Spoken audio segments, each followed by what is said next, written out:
ദൈവനാമം മഹത്വപ്പെടുമാറാകട്ടെ. ഇന്നെന്നെ ശ്രവിക്കുന്ന എൻ്റെ എല്ലാ പ്രിയപ്പെട്ടവർക്കും നമ്മെ ചേർത്തുകൊള്ളുവാനായി വേഗം വരുന്ന കർത്താവായ യേശു ക്രിസ്തുവിൻ്റെ നാമത്തിൽ സ്നേഹവന്ദനം. നാം ഈ ദിവസങ്ങളിൽ പരിശുദ്ധാത്മാവിനെക്കുറിച്ച് പഠിച്ചുകൊണ്ടിരിക്കുകയാണല്ലോ. പരിശുദ്ധാത്മാവിനെക്കുറിച്ചുള്ള അനേക കാര്യങ്ങൾ നാം പഠിച്ചു. ഒന്നാമതായി പരിശുദ്ധാത്മാവ് ദൈവമാണ് എന്ന് നാം പഠിച്ചു. രണ്ടാമതായി പരിശുദ്ധാത്മാവ് ഒരു വ്യക്തിയാണ് എന്നുള്ളത് നാം പഠിച്ചു. പരിശുദ്ധാത്മാവ് ഒരു വ്യക്തിയാണ് എന്നുള്ളത് പഠിച്ചു. പരിശുദ്ധാത്മാവ് ഈ ലോകത്തിലേക്ക് എന്നേക്കും വന്നിരിക്കുന്നതുകൊണ്ട് ഇനി പരിശുദ്ധാത്മാവിന് വേണ്ടി നാം കാത്തിരിക്കേണ്ട ആവശ്യമില്ല എന്നുള്ളതും നാം പഠിച്ചു. മാത്രമല്ല പരിശുദ്ധാത്മാവ് നമ്മൾക്ക് ദാനമായിട്ട് അനേക കാര്യങ്ങൾ തന്നതായിട്ട് പരിശുദ്ധാത്മാവ് തന്നെ ആദ്യ ദാനമായി നാം രക്ഷിക്കപ്പെട്ടപ്പോൾ നമ്മുടെ ജീവിതത്തിലേക്ക് വന്നു. ആ പരിശുദ്ധാത്മാവ് ദൈവം നമ്മളിൽ വസിക്കുന്നു. ആ പരിശുദ്ധാത്മാവ് നമുക്ക് അനേക കാര്യങ്ങൾ ദാനമായിട്ട് തന്നതായിട്ടും നാം കണ്ടു. അത് കൂടാതെ രണ്ട് കാര്യങ്ങൾ നാം ചെയ്യേണ്ടതായിട്ടുണ്ട്. അത് ഒന്ന് പരിശുദ്ധാത്മാവിൻ്റെ നിറവാണ്. അതൊരു കൽപ്പനയാണ്. രണ്ടാമതായിട്ട് പരിശുദ്ധാത്മാവിൻ്റെ ദാനമായി നമുക്ക് തന്നിരിക്കുന്ന ആത്മീയ വരങ്ങളെ കൊണ്ട് വ്യാപാരം ചെയ്യണം എന്നുള്ളത് നാം കണ്ടു. അപ്പോൾ ആത്മീയ വരങ്ങളെ കൊണ്ട് നാം വ്യാപാരം ചെയ്യുവാനായിട്ട് ദൈവം നമ്മെ ഏൽപ്പിച്ചിരിക്കുന്നു എന്നുള്ളത് നമുക്ക് മനസ്സിലാക്കുവാനായിട്ട് സാധിക്കും. അപ്പോൾ ആത്മീക വരങ്ങളെ കൊണ്ട് ദൈവം നമ്മളെ ഏൽപ്പിച്ചിരിക്കുന്നത്, ഈ ആത്മീയ വരങ്ങൾ പരിശുദ്ധാത്മാവ് ദൈവമാണ് നമുക്ക് തന്നിരിക്കുന്നത് എന്നുള്ളത് നമുക്ക് ഒന്നാമതായിട്ട് നമുക്ക് മനസ്സിലാക്കേണ്ടത് ആവശ്യമുണ്ട്. 1 കൊരിന്ത്യർ 12:11 വാക്യത്തിൽ നാം വായിക്കുന്നത്, ഇതെല്ലാം പ്രവർത്തിക്കുന്നത് താൻ ഇച്ഛിക്കും പോലെ അവനവന് അതാത് വരം പകുത്തു കൊടുക്കുന്ന ഒരേ ആത്മാവ് തന്നെ. അപ്പോൾ നമുക്ക് ഈ ആത്മീക വരങ്ങൾ തന്നത് പരിശുദ്ധാത്മാവ് ദൈവമാണ് എന്നുള്ളത് ഇവിടെ വളരെ ക്ലിയറായിട്ട് നമുക്ക് മനസ്സിലാക്കുവാനായിട്ട് സാധിക്കും. പരിശുദ്ധാത്മാവ് ദൈവമാണ് നമ്മൾക്ക് വരങ്ങളെ തന്നിരിക്കുന്നത് എന്നുള്ളത് നമുക്ക് മനസ്സിലാക്കുവാനായിട്ട് സാധിക്കും. ഈ പരിശുദ്ധാത്മാവ് ദൈവം എല്ലാവർക്കും വരങ്ങൾ തന്നിട്ടുണ്ട്. എല്ലാവർക്കും, ഒരാൾക്ക് പോലും വരങ്ങൾ തരാതെ ഇരുന്നിട്ടില്ല. എല്ലാവർക്കും. 1 പത്രോസ് 4:10 വാക്യത്തിൽ നാം അതാണ് കാണുന്നത്. ഓരോരുത്തരും വരം ലഭിച്ചതുപോലെ വിവിധമായുള്ള ദൈവകൃപയുടെ നല്ല ഗ്രഹവിചാരകന്മാരായി അതിനെക്കൊണ്ട് അന്യോന്യം ശുശ്രൂഷിപ്പിൻ. അപ്പോൾ ഇവിടെ നമുക്ക് കാണാനായിട്ട് സാധിക്കുന്ന നമ്മൾ രക്ഷിക്കപ്പെട്ടപ്പോൾ പരിശുദ്ധാത്മാവ് ആദ്യദാനമായി നമ്മുടെ ജീവിതത്തിലേക്ക് വന്നു. നമ്മുടെ കൂടെയുണ്ട്. പരിശുദ്ധാത്മാവ് നമ്മിൽ വസിക്കുന്നു. ആ പരിശുദ്ധാത്മാവ് ദൈവം എല്ലാവർക്കും ഒന്നിലധികമോ വരം തന്നതായിട്ട് നമുക്ക് കാണുവാനായിട്ട് സാധിക്കും. അപ്പോൾ അങ്ങനെ ഒന്നാമതായിട്ട് പരിശുദ്ധാത്മാവാണ് ഈ കൃപാവരങ്ങൾ തരുന്നതെന്ന് നമുക്ക് മനസ്സിലാക്കുവാനായിട്ട് സാധിക്കും. രണ്ടാമതായിട്ട് എല്ലാവർക്കും പരിശുദ്ധാത്മാവ് കൃപാവരം തരുന്നു എന്നുള്ളത് നമുക്ക് മനസ്സിലാക്കുവാനായിട്ട് സാധിക്കും. മൂന്നാമതായിട്ട് ഈ പരിശുദ്ധാത്മാവ് തന്നിരിക്കുന്ന വരങ്ങൾ നാം അറിയേണ്ട ആവശ്യമുണ്ടോ?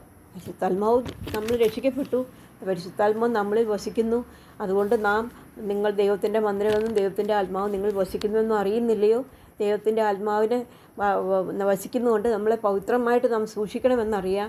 അപ്പോൾ അങ്ങനെ പവിത്രമായിട്ട് സൂക്ഷിച്ച് മാത്രം അങ്ങ് പോയാൽ മതിയോ?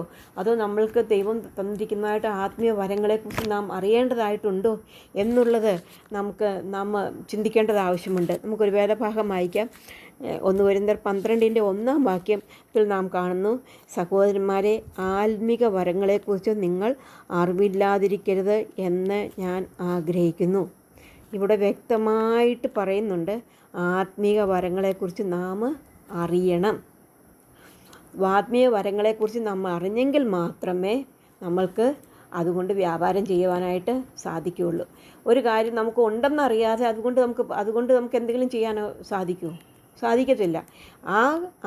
ദൈവം നമുക്ക് ദാനമായിട്ട് തന്നിരിക്കുന്ന ആത്മീയ വരങ്ങളാണ്. ആ ആത്മീയ വരങ്ങൾ എന്താണെന്ന് നാം മനസ്സിലാക്കേണ്ടത് നമ്മുടെ ചുമതലയാണ്, എൻ്റെ ചുമതലയാണ്. എനിക്ക് ഏതൊക്കെ ആത്മീയ വരങ്ങളാണ് കർത്താവ് തന്നിരിക്കുന്നത് എന്നുള്ളത് അറിയേണ്ട ആവശ്യം എൻ്റേതാണ്. എന്നെങ്കിൽ മാത്രമേ എനിക്കതുകൊണ്ട് വ്യാപാരം ചെയ്യുവാനായിട്ട് സാധിക്കുകയുള്ളൂ. അപ്പോൾ സഹോദരന്മാരെ, ആത്മീക വരങ്ങളെക്കുറിച്ച് നിങ്ങൾ അറിവില്ലാതിരിക്കരുത് എന്ന് ഞാൻ ആഗ്രഹിക്കുന്നു. അതുകൊണ്ട് പ്രിയ സഹോദരിമാരെ, നമ്മുടെ ജീവിതത്തിൽ ഇന്നേ വരെ നമുക്ക് നമ്മുടെ ആത്മീയ വരങ്ങൾ ഏതാണെന്ന് അറിയത്തില്ലെങ്കിൽ നാം ദൈവത്തിൻ്റെ സന്നിധിയിലിരുന്ന് ആത്മീയ വരങ്ങൾ ഏതാണെന്ന് മനസ്സിലാക്കേണ്ടത് ആവശ്യമുണ്ട്. ആത്മീയ വരങ്ങൾ മനസ്സിലാക്കിയെങ്കിൽ മാത്രമേ നമ്മൾക്ക് അതിനെക്കൊണ്ട് വ്യാപാരം ചെയ്യുവാനായിട്ട് സാധിക്കത്തുള്ളൂ. അല്ലെങ്കിൽ ഞാനിന്നൊരു സ്റ്റോറി പറയാനായിട്ട് ആഗ്രഹിക്കുന്നു. അല്ലെങ്കിൽ എന്ത് സംഭവിക്കും എന്നുള്ളതിനെക്കുറിച്ച്. രാജനും കുടുംബവും രാജനും കുടുംബവും സുഖമായിട്ട് ജീവിച്ചുകൊണ്ടിരിക്കുകയായിരുന്നു. അതിൻ്റെ ഇടയ്ക്ക് രാജൻ്റെ ചെറുപ്പത്തിൽ രാജൻ്റെ ഫാദർ മരിച്ചുപോയി. അമ്മ വളരെ കഷ്ടപ്പെട്ട് മറ്റുള്ള വീടുകളിൽ പോയി പാത്രം കഴുകി മറ്റുള്ള കാര്യങ്ങളും എല്ലാം ചെയ്ത് ഈ രാജൻ എന്ന മകനെ നല്ലതായിട്ട് പഠിപ്പിച്ചു.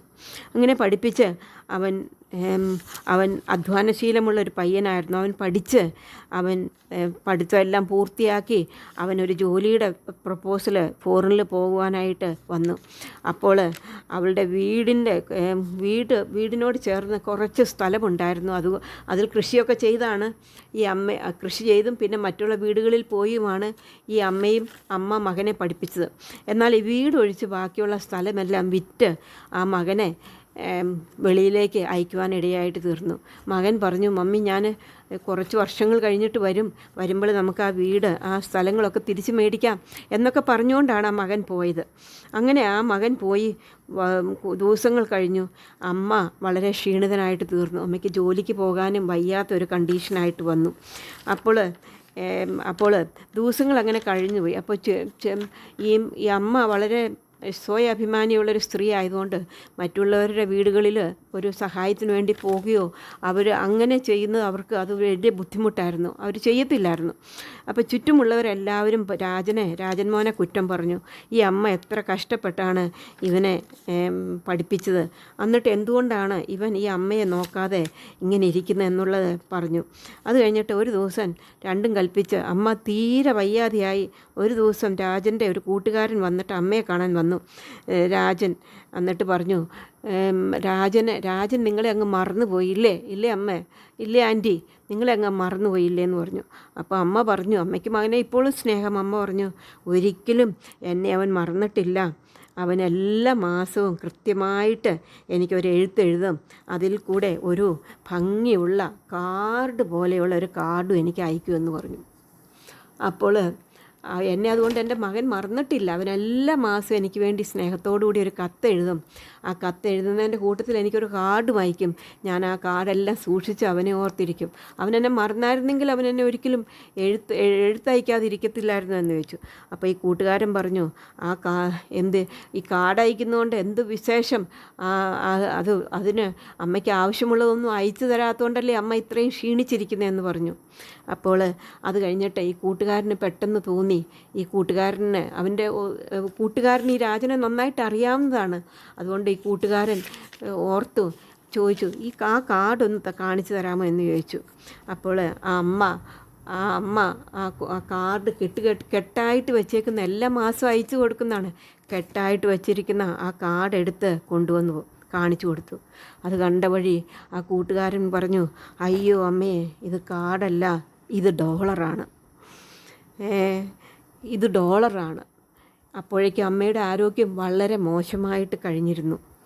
എന്നാൽ പിന്നെ ആ ഡോളറും കൊണ്ട് അമ്മയ്ക്ക് വേണ്ടിയതായിട്ടുള്ളത് ഈ കൂട്ടുകാരൻ ചെയ്തു കൊടുത്തു എന്നാണ് പറയുന്നത്. ഇച്ചിരി ബെറ്റർ ആകുവാനായിട്ട് ഇടയായിട്ട് തീർന്നു.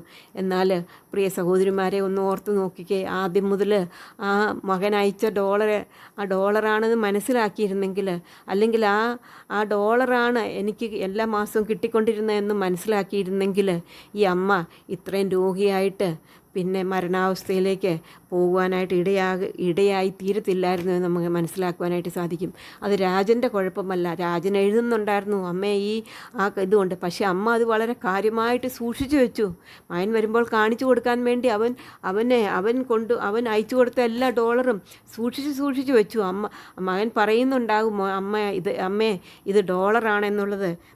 എന്നാൽ അമ്മയ്ക്ക് അത് മനസ്സിലാക്കുവാനോ അത് മറ്റുള്ളവരെ ഒന്ന് കാണിക്കുവാനോ എന്ന് അമ്മയ്ക്ക് സാധിച്ചില്ല. അതുകൊണ്ട് അമ്മ രോഗിയായിട്ട് വളരെ പ്രയാസപ്പെട്ട് വളരെ ബുദ്ധിമുട്ടിലേക്ക് പോകുവാനായിട്ട് തീർന്നു. രാജനല്ല അതിന് കാരണക്കാരൻ, അമ്മ ഇതായിട്ട് തീർന്നത്, മറിച്ച് അവരുടെ അറിവില്ലായ്മയാണ് എന്ന് നമുക്ക് മനസ്സിലാക്കുവാനായിട്ട് സാധിക്കും.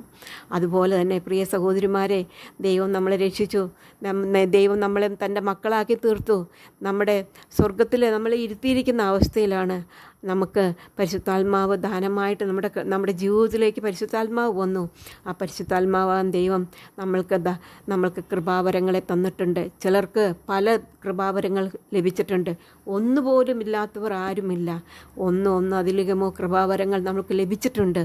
ആ കൃപാവരങ്ങൾ എന്താണെന്ന് നാം മനസ്സിലാക്കേണ്ടത് നമ്മുടെ ചുമതലയാണ്. അതില്ലെങ്കിൽ ഈ രാജൻ്റെ അമ്മയ്ക്ക് പറ്റിയതുപോലെ നമ്മൾക്കും പറ്റും.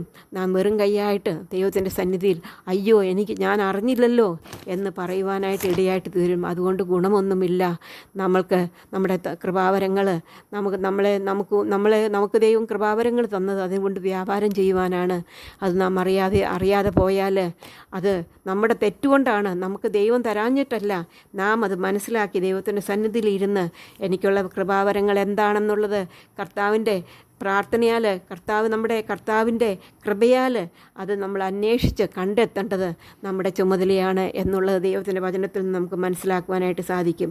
അതുകൊണ്ട് പ്രിയ വിശ്വാസികളെ, ദൈവത്തിൻ്റെ വചനം വ്യക്തമായിട്ട് പറയുന്നു, നമുക്ക് ആത്മീയ വരങ്ങൾ പരിശുദ്ധാത്മാവാൻ ദൈവം ഒന്നാമതായിട്ട് നമുക്ക് തന്നിട്ടുണ്ട്. രണ്ടാമതായിട്ട് ആത്മീക വരങ്ങൾ എല്ലാവർക്കും തന്നിട്ടുണ്ട്. എല്ലാവർക്കും ഒന്നിലധികമോ ആത്മീയ വരങ്ങൾ നമുക്ക് പരിശുദ്ധാത്മാവും ദൈവം തന്നിട്ടുണ്ട്. മൂന്നാമതായിട്ട് നാം കണ്ട കാര്യം, ഈ പരിശുദ്ധാത്മാവിൻ്റെ നമുക്ക് തന്ന വരങ്ങളെക്കുറിച്ച് നാം ആ വാക്യം നമുക്ക് ഒന്നും കൂടെ വായിക്കാം. 1 കൊരിന്ത്യർ 12:1 നാം കാണുന്നത്, സഹോദരന്മാരെ, ആത്മീയ വരങ്ങളെക്കുറിച്ച് നിങ്ങൾ അറിവില്ലാതിരിക്കരുത് എന്ന് ഞാൻ ആഗ്രഹിക്കുന്നു. ഈ വാക്യം വായിക്കുമ്പോൾ, ദൈവത്തിൻ്റെ വചനം നാം വായിക്കേണ്ടത് ആവശ്യമാണ്. വായിക്കുമ്പോൾ നാം മനസ്സിലാക്കേണ്ട ഒരു കാര്യമാണ്, സഹോദരന്മാരെ, ആത്മീയ വരങ്ങളെക്കുറിച്ച് നിങ്ങൾ അറിവില്ലാതിരിക്കരുതെന്ന് ഞാൻ ആഗ്രഹിക്കുന്നു. ഇത് എഴുതുമ്പോൾ നമുക്ക് തന്ന ആത്മീയ വരങ്ങളെക്കുറിച്ച് അറിയേണ്ടത് നമ്മുടെ ചുമതലയാണ്. ഇന്ന് വരെ നമ്മുടെ ആത്മീയ വരങ്ങളെക്കുറിച്ച് നമുക്ക് മനസ്സിലായില്ലെങ്കിൽ ദൈവത്തിൻ്റെ കൃപയാൽ, ദൈവത്തിൻ്റെ കരുണയാൽ കർത്താവിൻ്റെ സന്നിധിയിൽ ഇരുന്ന് നമ്മുടെ ജീവിതത്തിലുള്ള ആത്മീയ വരങ്ങൾ ഏതെന്നും കണ്ടുപിടിക്കുവാനും ആ ആത്മീയ വരങ്ങൾ, നമുക്ക് തന്ന ആത്മീയ വരങ്ങൾ കൊണ്ട് നാം വ്യാപാരം ചെയ്യുവാനും ദൈവത്തിൻ്റെ സന്നിധിയിൽ വരുമ്പോൾ, കർത്താവെ, എനിക്ക് തന്ന ആത്മീയ വരങ്ങൾ കൊണ്ട് ഞാൻ വ്യാപാരം ചെയ്ത് അധികം നേടി എന്ന് പറയുവാനായിട്ട് കർത്താവ് നമ്മളെ സഹായിക്കട്ടെ. അവൻ്റെ വലിയ നാമം മഹത്വപ്പെടുമാറാകട്ടെ.